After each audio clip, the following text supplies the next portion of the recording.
Hi guys, it's Gavin Taylor from No Ordinary.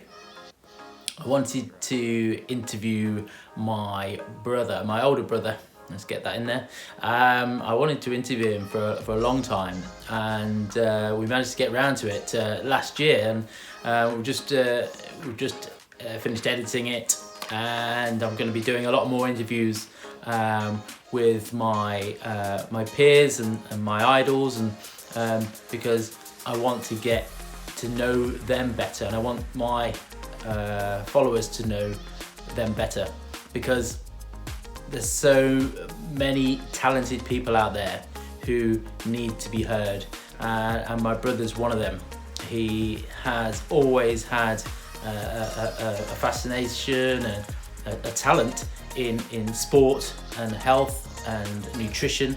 He's fountain of all knowledge when it comes to this, and how to do it healthily within the right mindset. So his skills go way beyond my level, or tolerance, I guess, in terms of patience when it comes to food and nutrition. But I'm constantly learning from him, and I believe that he was going to be the first person I interviewed, and it was a bit weird interviewing him, but I realise even more so how talented this guy is. So without further ado, here's my interview with my older brother, Stephen Taylor. We've got six good questions, I think, and I wanted to start by asking the biggest question of all, I think, and I don't know if you've ever read the book by Simon Sinek. Start with the Why. Not read it cover to cover. Okay, and I just felt that if your why is big enough, I've always felt that you'll get there. And my first question is really interesting. I want to know what your why is, and why you do what you do. Because I know how passionate you are, and I just think that it's really nice to get to know the real reason that you do what you do. Absolutely. The reason why I've been in the fitness industry, as you know, for 20 years. Yeah. And my why has really escalated over the last 10 years of coming out of the military. So my why is really connected to my own purpose. So my own purpose is to be able to improve knowledge, improve awareness, improve my relationship with self. Yeah. And the reason why I do what I do is basically because I feel that's so important. And there are so many people in society who struggle with the same thing, struggle with having a good connection with self, having a strong connection to their purpose. And a lot of the time, people are attached to externally motivating factors. And if we're able to look inward and understand what our purpose is, then it becomes an intrinsic motivating factor, a factor that's created from within. And particularly when it comes to health and well-being, to understand your purpose and understand the intrinsic connection to why it's important for you to have health, you don't need to attach it to any external event, like a wedding, like a holiday, the classic reasons why people want to get into shape. If you attach your reason why, if you attach your purpose to health, then it becomes much easier to focus on it long term and keep a level playing field. So my why, my reason, purpose is I recognize it's helped me massively over the years. Okay. And I recognize that society doesn't support that for people. So I help people achieve that connection through the medium of nutrition, mindfulness, sleep management, stress management, and exercise as the main modalities of managing that. Okay. and on the back of that, obviously, I totally agree with that, the reasons why you do what you do, and I've always thought that with your knowledge and your expertise, how do you get that across to people when you've got so much noise, from commerciality, if that's the right word, Yeah, there's lots of noise. The fitness industry, diet industry is Yeah. full of BS. Yeah. And I specifically work with people over the age of 40. Okay. 80% of my clients are females. So not only are they dealing with age, they're dealing with a naturally occurring cycle in their life. It's about education for them and understanding that how harmful the diet industry can be to people, in terms of it's not really giving you a solution long term, it's giving you a quick fix. Yeah. It's Yeah. that similarity to the release of dopamine when your phone goes off with that ding. We're attached to that immediate gratification, and the diet industry jumps on that because it recognizes that, and it does it very well through its marketing. So it gives quick fixes to people. So it's about educating people that if you follow that path, then these are the likelihoods of outcome. Yeah. If you backtrack and understand how your body works and really begin to connect with self from the inside, people move from saying, I want to lose X amount of stone, to thinking more about their health and well-being, and then that weight goal is achieved naturally. So it becomes like a pull motivation instead of a push motivation where they're pushing against something. So it's about educating about what happens to the body after the age of 30, because sex hormones deteriorate, which dominate ladies' menstrual cycles and their weight management and their mood, sleep, and the same for men. After the age of 30, testosterone drops up to 10% within the age of 30 and 40. And then how that impacts on weight management, mood, and a connection to being a man, or a connection to being more like a woman. So it's important to educate through biology and physiology to give people a glimpse into what's actually going on, so they can avoid the BS. It sounds really exciting, because obviously, in all industries, and I guess we both know that there's this noise, and actually the truth behind a lot of the industries, there's a lot of people like us trying to break through that noise, and work through, I suppose, on a basis where it's doing good to people, and it's for people, and it's not just for the financial gain. Which leads me quite nicely onto the next question. And I do believe we share a lot of the same passions in business. But if you could start something huge, I mean, like global, what would that be? It would be certainly connected to what I'm doing now. So it'd be, over the last 3 years, I've really gained a real connection to how women are struggling, full stop, with how they're presenting themselves in life, because they're now given the opportunity to go out and have a career and do all the things that men have. But ultimately there's an unwritten rule that men allow, that women can go and do that, but ultimately they have to also look after the household, look after the kids, do the washing, do the cooking, blah, blah, blah. Yeah. So my passion, and it's not necessarily that I have to start again, it's a continuation, and I see it for my future, is just spreading the message more about empowerment for those women, not empowerment to no. sort of down throw anything else, or take the stand above anybody else, but it's about giving them an identity and saying, yes, you can do these things. You can look after yourself. Mm-hmm. You can put yourself first. Because ultimately the message out there in any walk of society, you get on an airplane and they say, put your oxygen mask on before you help anybody else. Yeah. And that should be the message for women who are going through their life.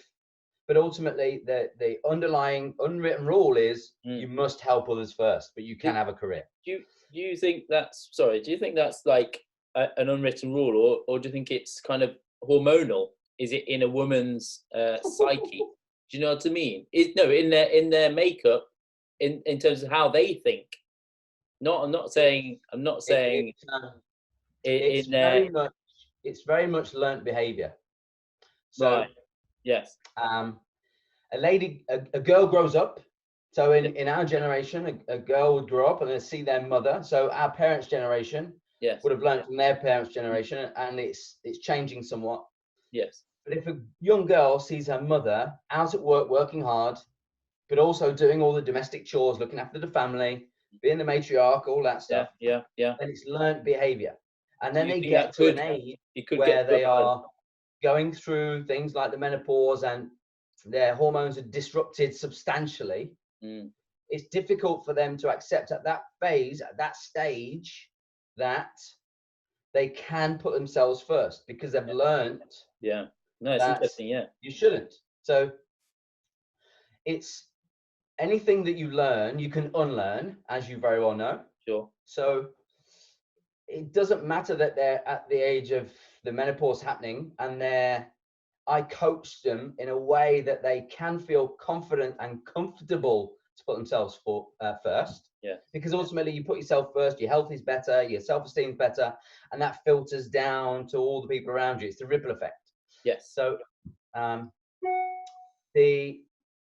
myself, the big thing would be to be able to influence people, women from around the globe.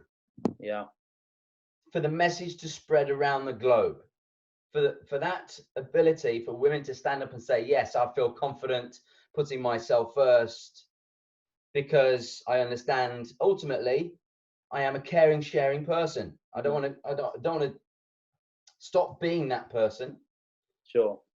I understand that by putting myself first, it helps everybody else out. So I tick every single box. Mm-hmm. So that's the future for me, is about just the mass millions of lives that could be changed for not just this generation, but the next generation. So they see their mothers in a stronger position, putting themselves first. They learn. Yes. Yeah. So it's a ripple effect. So I won't see this. No, it's very. But I know that will be happening. I agree, and it's a massive undertaking, but I do think you've not only achieved that already, I do believe, because you've touched so many lives already, and that ripple has started. But it's just, how do you then reach the millions?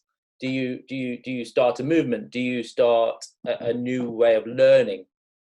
And my next question, have you any plans, to go into formal education? And I say formal education because I don't like the word formal, but education, meaning that can it be implemented?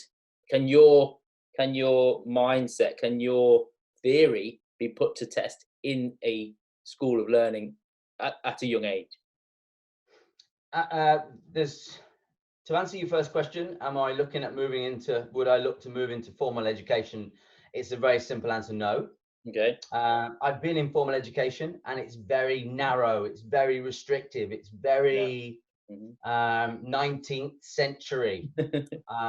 And coming from the military background where we shared everything, so you move from one role into another teaching role and people left their things behind. So you moved into that role and you saw what they were doing and you could pick up the information and run with it. That doesn't happen. That wasn't my experience of formal education. I filled a lecturer role and the lecturer took all their stuff with them. Yeah. So I moved into this role and had to rewrite everything. So I couldn't see that trail of development. So you're not learning. The learning is not there. So for me, that was a big shock. So the formal learning system for me is very limited to, it has to be this, and this.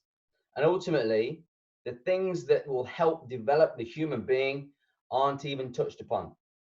So your second question, would it be able to fit into a formal education package, formal, whatever that is? Of course, it could fit into an education package in terms of how we teach our youngsters to be mindful, how we teach our youngsters to be respectful for themselves first and foremost. So that respect then goes out to everybody else. How we present ourselves and how we create our own purpose, not dictated by society saying, you're from this background, you'll fit into that box, you're from this gender, you'll fit into that box, because it's still happening. So there's certainly so much scope and development for personal development, personal awareness, purpose creating, confidence building, skills, life skills to be implemented from a very young age, from nursery all the way through. Absolutely. Without doubt. And do you think that there are changes happening, as we're well aware, you know, in forest schooling, and but do you feel that change is happening quick enough, or could it be happening quicker? I couldn't really comment on that, Gavin, because I don't know a great deal about forest schools. Mm-hmm. I don't know a great deal about what's happening in that system right now. Mm-hmm. In terms of whether I think things can happen quicker, yeah, of course, everything can happen quicker if people have got the gumption, to the finance and the understanding of knowledge. So if someone's willing to stand up and say, we want this for change, then yes. It has to go through the whole process of being sanctioned by people at every single level of government, gets to the top, and then it comes back down again. Right. Okay. So on a mass level, this is why it takes so long, because it has to go through the process, get to the top, and then come back down the chain. That's why if you are looking to pay for education necessarily, then you can pick a school that fits more with your criteria or requirements or whatever that may be. But it's not always convenient to up sticks and move the whole family a few hundred miles to find a school, but some people do. So I don't know what the future is for that. There's always ways. There are people that are moving into those seats and creating change. So I'm sure it will come. But as far as you're concerned, you know, you're going to do it. You're doing it on your own, you know, and get that message across to women in the way, you know, through yourself and not through a wider platform, if you like. So in terms of, I position myself working with females around the menopause age and men around the 40s, because I can relate to being a man in his mid to late 40s. So that's one reason. I'm also really interested in just the physiology of the body and how it changes. And what I've learned through coaching psychology, through science, biology, physiology, all of the things that I have learned over the years has led me to this point. So if I was to choose a different point to go in at, so let's say I was to go in at sort of school years, I'd have to relearn all the psychology of a 12, 13, 14, 15-year-old. Oh, okay. I'd have to relearn all of that stuff again. So yeah, that makes sense. To me, that's just crazy. So if I can use my skills and education and knowledge and experience at a certain point, I'll put myself there and create change there. Otherwise, I'm sort of ditching everything I've learned pretty much and trying to fit in where I think I should be. Right. And to me, that's just a little bit crazy. Okay. I mean, this next question is obviously, again, a big one, and you could talk for hours about it, but do you have a few words that you feel really resonate and with people in your remit or your, do you have any advice for anyone out there struggling with weight loss or certainly food intake? Is there any, words of advice that you can sort of say, these are specific words that will certainly help or get you there, or help to start getting you there? Absolutely. So in terms of struggling, there is a perception of, again, it comes back to self. So if you believe you struggle with food, then you will struggle with food. Right. If you believe that by choosing an option, so it doesn't matter what option it is, I teach people a certain way of eating. Mm-hmm. There are certain things in life that people know they shouldn't eat too much of, and it's really simple, it's really straightforward. It's sugar, it's alcohol, it's takeaway, it's processed food. It's all of these things that we know we shouldn't eat too much of. So the problem lies when people believe they struggle with that thing. Okay. If I tell myself I struggle to stay away from processed food or takeaway food, whatever it may be, then I'm reminding myself of my struggle. So I'm more attracted to that thing I'm trying to move away from. Okay. So if you implement the basics, take out refined sugar, or certainly reduce it by sort of 60, 70%. Mm-hmm. Everyone knows what refined sugar is. If you manage alcohol intake and you don't binge, and you might not drink during the week and then have a couple of glasses of wine on a Friday or Saturday. If you eat plenty of fruit and vegetables, it's all very, very simple stuff that every single human in the developed world knows everything about. Mm-hmm. If you tell yourself, I am going to feel healthy as a result of what I'm doing, I feel connected. Mm-hmm. It becomes an intuitive way of having a relationship with food. Instead of you telling yourself, I struggle, I can't. Because a lot of people will live in the past. And what I mean by that is that I work with some people who say, in the past, I've got to this stage and then I've just failed. So I have to coach them out of that behavior pattern. Because even if they've got the absolute A-grade solution, if they keep telling themselves, after a month, I fail normally, it doesn't matter whether the solution is absolutely perfect. They'll still fail. Right. So it's moving from a focused way of eating that's leading you negatively to an intuitive way of eating. An intuitive way of eating is eating when you're hungry, Mm-hmm. not just when you see food. Right. So it's an intuitive way of eating and having the focus on what we all know is better for us. Simple stuff will get you started. Brilliant. I mean, it's crazy, isn't it? Because, I think we all know, like you say, we all know what's bad for us and what's good for us. And it's getting that balance. But like you say, it's so true when you say about the mindset and what you tell yourself. And a while back, I learned how to not forget my keys, or how to not forget something. So you can tell yourself, oh, I'm always forgetting stuff. Well, yeah, you will always then continue to forget. So you replace that by, I will always remember my keys. And there's not one word that says forget in that sentence. And that changed my morning just by saying that. So if you use that rule that you've just mentioned, surely that one rule can go a long way for your eating habits and weight loss, Absolutely.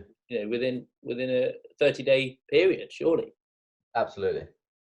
Excellent. Yeah. Yeah. So what's next for Stefan Taylor, and your business and life, and what does the future hold?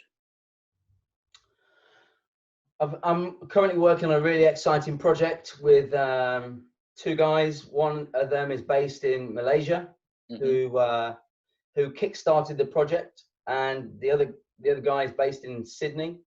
So the three of us are looking at, and we're developing a program to help people, sort of a condensed version that everyone's got access to. So that's currently what's in the pipeline, and we're all really excited about this kicking off, and that's going to be happening over the next sort of 6 to 8 weeks. Really excited about that. Been able to touch different parts of the globe, so Malaysia side, Sydney side, Australia side, and here in the UK. So that's really excited to be able to put those 3 dots together. And I was just chatting today to someone about writing a book. So the book for me is again is another avenue to explore, to allow people access to information.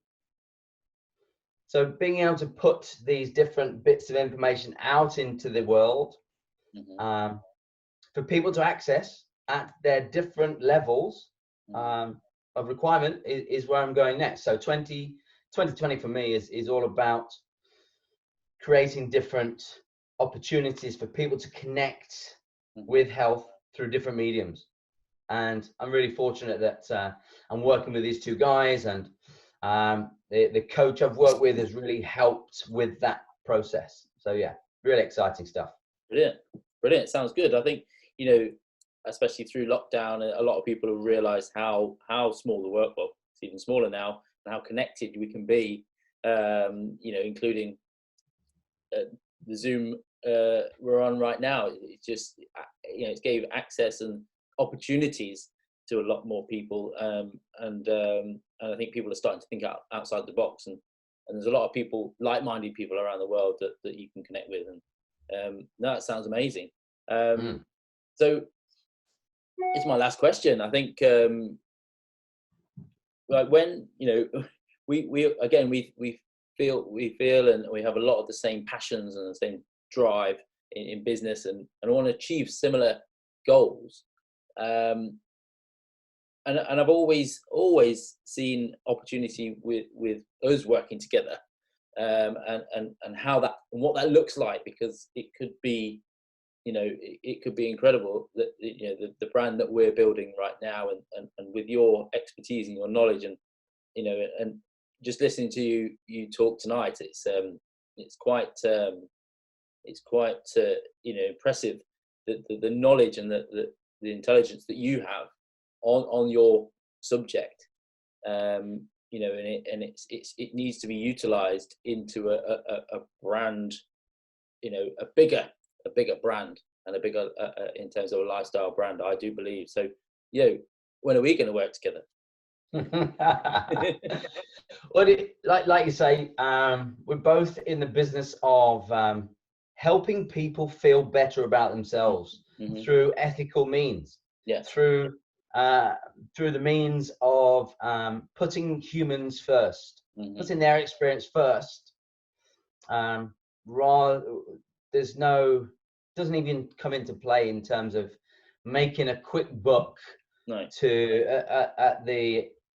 It doesn't even come into it. So who knows what could happen? Who knows what could happen in the future? When you're talking about us having similar mindsets, and it's great because we are moving in the same direction. In the service industry, we're serving people. In terms of giving them the truth to be able to experience things in life, which we believe enhances life. That's right. So from your perspective of the product side, and what you're doing now, amazing. We're enhancing people's lives by doing that, and enhancing people's lives by educating them about health, well-being, sleep, stress management. So I think that's it. That's the same, that's the same sort of level we're looking at, with the brand, is to eventually, have a lifestyle brand, but have an arm of that brand that deals with the health and well-being, you know how passionate I feel about education, and it all intertwines for the same reasons. So, you know, I'll be calling on you, you know, when I need help on that arm of the business, and I think it can link quite nicely. You know, and I remember many years ago we looked at starting a magazine. Yeah. And you know, maybe that just wasn't the right time. But I certainly think we could utilize the, you know, it's all about being a better human being and being happy and successful rather than just successful. And I think between us, it just means we can reach a lot more people and be generally a bigger concern. Absolutely. Like, I know that putting that thought process out there, that it will happen. Yeah, no, absolutely. At some point, it'll happen. I'm confident in that. I'm looking forward to it. Yeah. Nice one. Excellent. Thank you very much. You're welcome. Brilliant. Is that okay?